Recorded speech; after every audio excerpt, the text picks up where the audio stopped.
Good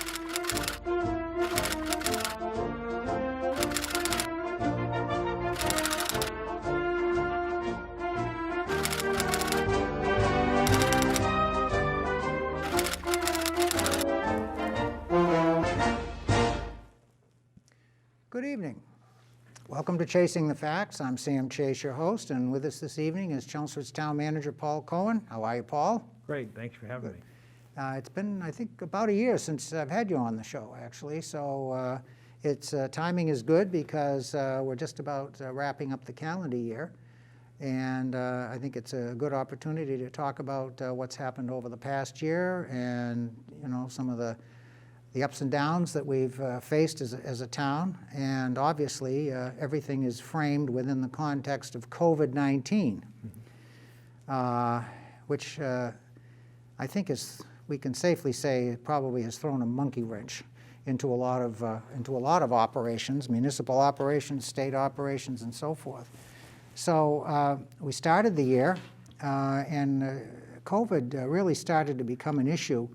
Probably, I would say late February, early March. Would you say that's accurate? Yeah, March is when all the declarations came out and things came to a grinding halt. Yeah. So normally, what the town does, and in Chelmsford, our viewers, I think, probably most know this, the town manager, by our charter, is responsible for making the budget and doing the presentations before the Finance Committee and bringing it before town meeting and so forth. So it really is the town manager's budget.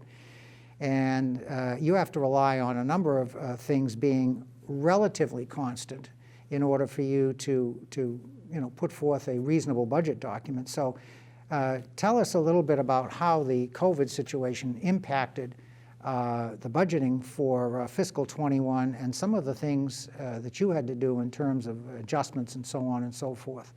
Sure. Well, the most notable thing is it delayed the process. In fact, the governor just signed the state budget for this fiscal year 5 months into the fiscal year, or actually 6 months into the fiscal year now, last week. So normally our town meeting would take place at the end of April. It was postponed till towards the end of June. And at that point, we adopted an operating budget for the entire fiscal year based on assumptions of what state aid would be. And it turned out that our assumptions were conservative, which meant that we had excess levy capacity and the town's financing options moving forward. And what this means, it always comes down to money. The tax rate was set by the Commonwealth, approved by the Commonwealth earlier this week. And the tax rate, which is what people seem to get hung up on, was approved, and bills will go out. But the most important thing is the average single-family tax bill this year only increases by 0.75%, or $49. Yeah, I was going to say around $50, right? It actually ended up being $49 according to the state DOR website. The average single-family bill this year is $7,411. And that's on a home that's valued at $470,835. So roughly a $500,000 home pays roughly $7,500 in taxes. That's clearly the lowest tax increase we've had in years. Correct. And what that will actually mean for folks is the third and fourth quarter bills will actually be a decrease from their first 2 quarters because the first 2 quarters were estimated bills. But the important thing to note is that... Let me just take a wild guess. Yeah. We probably aren't going to get too many calls from people whose bill is less saying, gee, you guys made a mistake. No. I don't think we're going to get No. too many calls like that. And how we got there is because of the financial uncertainty and also to provide some assistance to the businesses and residents who are struggling during the pandemic, the town applied $2 million of its stabilization fund towards the operating budget. Right. And we were basically $2 million under the levy limit. Right. So the good news is, in terms of operation-wise, we maintain our level of services, and we're not in a deficit situation in terms of moving forward in future fiscal years.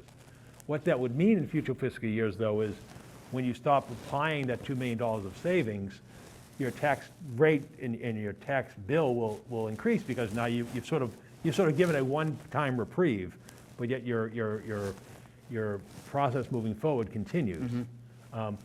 We didn't see that in other towns. If you look at the average single-family bill this year, in terms of tax increase in towns like Billerica and Tewksbury and Drake and so forth.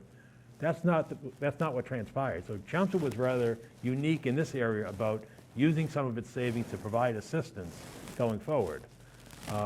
And again, we'll have all this data formally presented to the Finance Committee and Select Board and School Committee next month when we start our budget process. But I think the important thing is we acted responsibly. For example, in the springtime when things were at town meeting, when things were uncertain, we basically only funded a subset of the town's capital budget. Right. And then once the picture became clearer, at fall town meeting, we funded some additional items. Right. And the good news is, from the state perspective, is the same thing. The impact of the pandemic economically hasn't materialized yet on the state tax revenues. And the forecast that the state just had a legislative hearing yesterday, their forecast for fiscal '21 is an improved forecast. So the good news is essentially we were level funded in state aid this year, and if you have an improved forecast going forward, then I think the basis we start going forward is we'll probably be level funded at worst going forward into fiscal year '22. So I think it bodes well. So in other words, I think we've weathered probably the worst of the storm fiscally for the town. And then as we go into fiscal '22, which will start this July, which will then go to June 30th of 2022, clearly we'll be past the pandemic, and things will be back to and there are many who expect that once the pandemic passes, that there'll be a surge of economic activity from people who are pent up. I hope that's Pent true. up, people want to take vacations, people want to travel, businesses can get back to full production. So there's, again, it's an uncertain future, but I think optimistically, I think it's a better future, clearly. And so I think the good thing is that we've survived it well from a fiscal planning effort. But I think most importantly, and I don't want it to go unnoticed, I'm very proud of how the town handled this pandemic. I mean, we've done everything in terms of when you look at the Board of Health response to dealing with the pandemic in terms of public information and assistance and contact tracing and providing flu clinics and so forth, to the public safety role, police and fire out there responsive, working in the difficult stages last spring, modified shifts and so forth, and then the town office staff and the library and the senior center, till providing services. I mean, we reopened up for business in terms of normal business hours after Memorial Day. I think we're one of the few towns in the area where the town hall is actually open for business on a regular basis. Yeah. Most of them are not. Right, and we have all the protective equipment. Our schools, let's not forget the schools. They've opened under a hybrid model with all the measures in place with remote learning and devices for students and the teachers getting in there and teaching remotely and hybrid and so forth. I think the people of Chelmsford have been well served, and we are fortunate that we have the people who serve the government in either a volunteer capacity or a professional capacity for the town. I'm really, again, proud of the community response, and I think we've served the residents well, even to the point of Lisa Maroney, our business development director. I was going to ask you about that. During those right? times, she was providing information and assistance to businesses about how you could get assistance and loans and opportunities. And it was just a valuable resource because obviously it was unprecedented and it was confusing, particularly for small business people. Correct. And again, the feedback and response that we had was fantastic. And even the one that I noted at the meeting Monday evening, where the Sterling Corporation had a quick request from the town because they had an opportunity to assist in the pandemic response to the drug remdesivir, and they needed to make modifications at their facility, and we were on that within hours. And you saw the letter of praise that came from the corporation, basically saying, gee, they were so proud of being in Chelmsford and what we were able to do and how responsive we were. And again, I think that's just symbolic of how the town really has, done its part. Again, from businesses to residents to services, it's just been a tremendous, challenging period and very tiring period. I mean, I can tell you the Board of Health staff is exhausted, but they're meeting the challenge, and again, it just goes across the board. and this is why you really haven't seen or heard of any significant concerns within the community about, oh, the ball was dropped or these things weren't provided. So it's really been a unique and hopefully not, something we never encounter again in our lifetime. Right. Response. But again, I think it showed the nimbleness, the dedication, and just the resourcefulness of Chelmsford to meet this crisis. And again, we still have a ways to go, but I'm optimistic going forward. And right now, obviously, the focus is shifting towards the vaccine.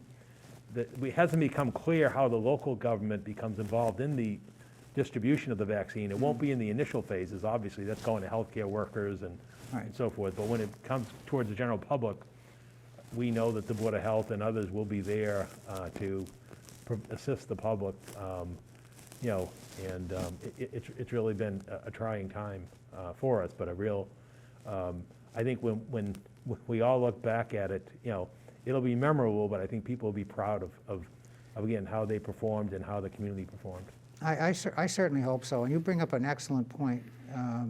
And as you know, I've been involved at the town government now for 25 years or so. So I've seen different management styles. I've seen different department heads come and go and so forth.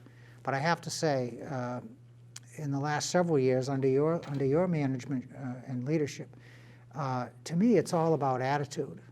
And the people that we have managing the processes in town, they seem to get that you're a service organization and you're providing customer service. Really, that's what it's about. Okay, to a greater, I mean, there are some variations depending on what the functions are. But you always get the impression when you walk into town hall that you're there and people are sort of glad to see you. It's not that you walk in, and I've done this in other towns, believe me, you walk into the clerk's office or you walk into the treasurer's office and the attitude is, they want to get you out as soon as they possibly can. You don't get that in Chelmsford. You get good, positive response, and it's all about attitude. And I have to credit the management, which is you, and the department heads under you that foster that kind of mindset. It's very important. And then also with the schools, I can't see how a better job could have been done with this pandemic. Dr. Lang and his people have been on top of it. And I want to ask you a little bit about that. I mean, it's my impression as an outsider looking into some of these operations that there is good communication and good cooperation between the municipal and the school administrations. Could you talk a little bit about that? I've been in this business for over 30 years, and it's as good as I've ever seen it, both in Chelmsford and anywhere. We're very fortunate that we have a superintendent of schools who runs an effective and has assembled an effective team over there. And I think you just see it. I mean, think about it. If you would have said a year ago, and this was sort of said at last night's school committee meeting that I participated in and also watched, if you had said a year ago to the school department, well, by September, you're going to equip every student with a learning device, and your faculty are going to transition to remote and online learning, and you're going to install protective equipment and modify your program and your busing schedules and everything.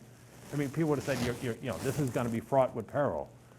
But in essence, it was done seamlessly. It's almost flawless. I mean, I'm sure there have been hiccups here and there. Yeah, nothing is perfect. But I've got 3 grandchildren in the school system. And my wife, as you know, is a former teacher. Yeah. So there's some knowledge there. And we've participated in the remote learning. I'm in awe of the teaching staff. I've never seen anything like it. I mean, you would never know. Again, going back to attitude, it's positive. They've been hit with all of these, what to some people would be insurmountable challenges, and they've done it, as you say, seamlessly. It's just amazing. But that also has to be part of the total town spirit. We like to say, the municipal side and the school side, but really, the whole thing kind of comes together. It's a functioning team, I would say. Yeah, I think on the school side, they put the needs of the student first. Correct. I know that's a trite remark, but it was very clear. The whole focus has been and continues to be on the welfare of the children in terms of having an environment in which they can learn effectively, because obviously in the spring, it was sort of thrown upon people, and it was it was an adjustment. Right. But when they had the summer to prepare and came back and had a situation where, whether you were a remote student or a hybrid student, the focus was on connecting and getting, Correct. providing that child with an education, because as we anticipated when we were over the summers, it's going to be a school year-long event. And I think that was the focus, and it was just tremendous how that worked. And then on the town side, again, we backstopped it in terms of whatever we could do to facilitate whatever needs they had in terms of support. And it's just been phenomenal, and it's glad when you can clearly see the school committee recognizes it, and they noted at their meetings, and there was an update on technology at the meeting that I saw last night, and how accomplished it's been, and they were also making progress, not just holding the line, but also progressing during a difficult period. And so it's been great, and again, the fact that the plan continues to roll forward, and most importantly, we haven't really had any health concerns in the schools, which again speaks to the performance effort. I know, it's amazing. I mean, you look at some of the systems around us, and Lowell has had a particularly difficult time, although to be fair, I don't think Lowell is really comparable to Chelmsford, because they've got different types of issues that we have. But still, it's been managed very, very well. And one thing I don't want to overlook, and if I could take a moment, is Sure. look at the facilities we're operating, right? Right. I mean, what people don't realize, the McCarthy School was built in 1960. Yes. Okay? That's 60 years ago. And I'm ashamed to say I remember when it was Right. built. And then the high school was built, basically opened in 74. Right. All the other schools are in between. So you've got schools that are basically 45 to 60 years old, and we're operating effectively in that. And last night was a detailed presentation that lasted over an hour on the HVAC assessment that the town, since we're responsible for the maintenance, worked with the superintendent and the staff to conduct with a private firm. And again, the message was very clear. We're adapting our facilities, which were not built to today's standards for air quality and exchange and ventilation, to provide a safe environment for occupancy. And so, as was noted last night, we've stepped up full bore.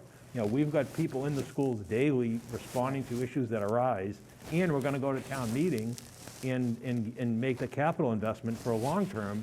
And so the good news is, it's going to take an investment. It'll probably be an investment of well over $1 million by the time you're done, none of which was foreseen. But it's going to provide a healthy environment, not only for this year, but for going forward. But more importantly, when people look at the cost, it's a lot less expensive than building a new school. Correct. And the problem with building a new school is And it's only one school. Yeah, and a lot less disruptive, too. Right, but it's only one school. So if you said, oh, well, we've got a 60-year-old McCarthy school, it has to be replaced, and as we talked about a new school, well, that only addresses one building out of 7 that are used. So that's why it's been a holistic approach of how do we preserve, maintain, update, and operate within the inventory that we have. And quite frankly, I think part of the reason we haven't had the issues is because we've been making that investment all along, and we're going to continue that. Well, you started that back in 2007 with the capital budget and so forth. I mean, we had it before, but it wasn't anywhere near as formalized as it became under your guidance and so forth. And it just continues to amaze me every year, and I hear from people and they say, oh my God, $3 million, wait a minute. Take a look at the town's physical infrastructure. Look at all of the buildings that have to be maintained. Look at all of the capital. $3 million is chump change. You could probably do $8 or $9 or $10 million a year and still not satisfy, really all the capital needs in terms of the way an accountant would look at it, depreciated and so forth. But it's. I'm not sure that people realize, as you know, when we just had the tax rate approved, the total amount of funding in that budget was $151 million. Yeah, it's a lot of, And I don't know if the average person realizes we're running a $150 million operation. No. But to even put it in perspective, if we were to build a new high school, it would be more than $150 million, of which we'd probably be responsible for at least half of that cost. And so when I you don't look, think, like I don't think, said, I don't think you could, in today's You couldn't do environment, it. you couldn't do it for under 300 million. Exactly. Okay. So when people look at, like you said, oh, $3 million or $4 million in Right. capital, It's, yeah. well, imagine what the debt service would be if we're carrying a school with $150 million of debt, or let's go 100 million, if you're going to somehow do not a high school, but a middle school. And I think and you're right, and I think what folks probably don't also realize is that's not just the town manager sitting down and making a list. We have a capital committee that is comprised of several people and has citizen input along with town input. But although we may in the end adopt a budget of 3.2 or 3.4 million, the initial capital requests are usually double that. And then the committee goes through and they prioritize. And so there's always thought about, even though we need to do this, we're still thinking about the Chelmsford taxpayer. We don't want people to be overcharged or overtaxed or gouged or whatever term you want to use. It's all, it's all a balancing act, okay? And it's not an easy thing. It's interesting you talk about the school buildings and so forth and what's required. And one thing that people often are critical of government leaders and so forth is, well, you don't think of the future and you don't plan for the future and so forth. When the McCarthy School was built, the school was overbuilt. And the reason it was overbuilt is because at some point people were forward thinking and they were saying at some point we want to put another story onto the building. So we're going to overbuild it. We're going to build it to a spec that says it'll support another story. Well, 20 years ago when they looked at it and they thought, okay, we can do this, guess what? The building codes had changed, and now all of that planning and forethought that was done in 1960, and quite frankly, extra expense, which was probably a hard sell, I would guess, at that time, things change. So, the town is up against that kind of thing too. Things change, the air circulation. Brings up another point, the sewer situation. Now we've got, as we know, it's been well publicized, sewer capacity constraints and so on and so forth. But what exactly can the town do? We're running up against the constraints of the Lowell disposal, the sewage treatment plant. And we get to the point where we're over our quota allotment. Now, from a legal standpoint, what does that do to future building and development? Well, I mean, we don't see any kind of fines or penalties coming for the fact that we're near our quota. In fact, I think this calendar year, which will end in a couple of weeks, will actually be under our quota this year. And a lot of that's due to the environment in terms of the weather and rainfall and so forth. But the bottom line is we need to be mindful of the fact that you have to plan and prepare for the solid waste needs in terms of sewage disposal. So I think the moratorium will be in effect till October. I don't think there's going to be a magic solution that's going to arrive by October that's going to say, okay, we can start developing in November. This is going to be a multi-year event.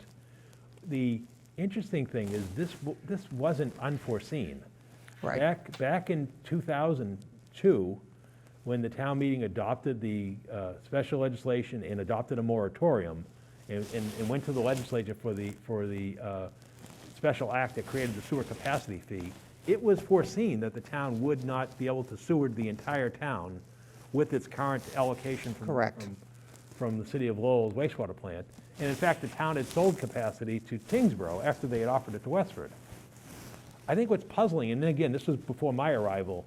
I remember that quite well, and I remember scratching my head at Westford's refusal to buy the excess capacity. Right. I thought that was a very dumb move on their part. And then Tingsboro stepped in. And then Tingsboro stepped up and did it, right. But even if you had that capacity, it was known at the time that the town didn't have capacity to sewer the entire town. Correct.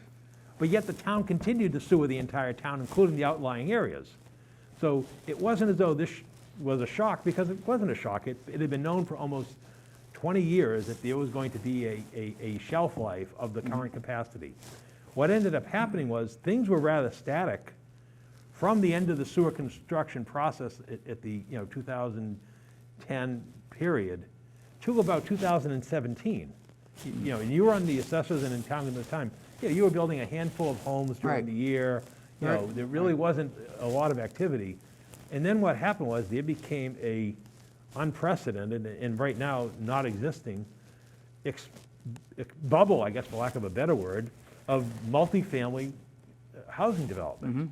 You know, what you saw on Turnpike Road, what you're seeing on Gorham Street, what you saw what you're seeing on Littleton Road, at the Hunt Road, David Hedison's project on Littleton Road. And basically, that surge utilized the remaining capacity. Now today, it's because of the development, it's not on the table. For example, right now, there's no viable project moving forward for the West Campus. Right. The proposed development at 197 Billerica Road, with the site had been cleared and sold, that's gone away. The Lenzys, you know, had purchased the Glenview. They've walked away from that as well. And so right now, we're not in a situation where we're turning people away, but that's because of the economic condition. The problem is, how do you go forward from here? And right now, technically, we are not in safe harbor for 40B. That was my next question. We are under our we are out of the certification because the certification becomes you build so many units per year. That expired in October, did it not? That expired in October. Right. So today, a project could come in anywhere in the community over the objections of a neighborhood, and if the Board of Appeals in Chelmsford stopped it, that could be successfully appealed to the state's Housing Appeals Board and could be constructed. Now again, we're right next to 10%. We're like 9 3/4. And the track record is the town typically loses 90% of those appeals. Right. Now you know, the only thing that we could argue would be the sewer thing, quite frankly, ironically, because you'd have to have the sewer capacity to serve that development. So that's where we're at, and we had, again, the discussion at the select board meeting this past week about where we stood with the projections and going forward. But again, the loss of the potential development at Brick Hill Road, which was next to UPS, at the UMass West Campus, and Riverneck Road, the former Mercury computer site. And that proposal was a rental. Right. So that really, that's what really helps you with your numbers. Exactly. Rental, 100% of the units count. Right. So right now, we expect that the census numbers will come out, and not only in terms of population, but housing units. That will set the standard for the next decade, because the state's affordable housing requirement, 10%, is based on the federal census. And then we'll have to meet that mark either willingly or be forced to meet that by a private development. And when you say, well, how can you do that if there's no sewer? Well, the technology exists today that you can build on-site wastewater treatment facilities that put the effluent back into the soil. Correct. Which is technically, in today's concerns of the watershed and the environment, a preferred method. You know, the methodology of today, you know, it would be that. But that was not the case 30 years ago. No, and it wasn't. When these Exactly. decisions were being made, and people need to understand that, because comments I've heard, well, we screwed up 30 years ago. No, we didn't. The state was telling us we should sewer the town. Right. They said your groundwater is in danger of being permanently polluted. Right. Now, we've followed the science and the thinking has changed. Exactly. Which is what happens, Right. okay? So we have to be able to respond to that situation, you know? And I do feel sorry for people who had to demolish perfectly good working septic systems 10 and 15 years ago, and now it appears that perhaps that might not have been the right way to go. But as we say, things change, facts change, and you have to be as responsive as you can at the time and try to address the situation And the in town real has done time. some good things. For example, we acquired the Warren Pole property. Yep. And that will prevent that from development. Correct. And it also preserves open space. So we've been, and again, that was done during the pandemic and during the crisis. I also just want to note, and just looking at my notes, the tremendous effort that was done with this early voting and mail voting that was done by the clerk's office. Fantastic. Just a fantastic, again, another notable accomplishment of what took place. You know, it's just been a fantastic year, and you know, it'll be unprecedented, and I think we all look forward to what the challenges are in 2021 and beyond. So, And that's Really excited. And that's a good place to leave, and I think we're going to have Mr. Cohen back real soon to talk about what's ahead for fiscal 2022, because we're starting that process as we speak. So thank you very much, Paul, and as always, it's good to talk to you. Thank you.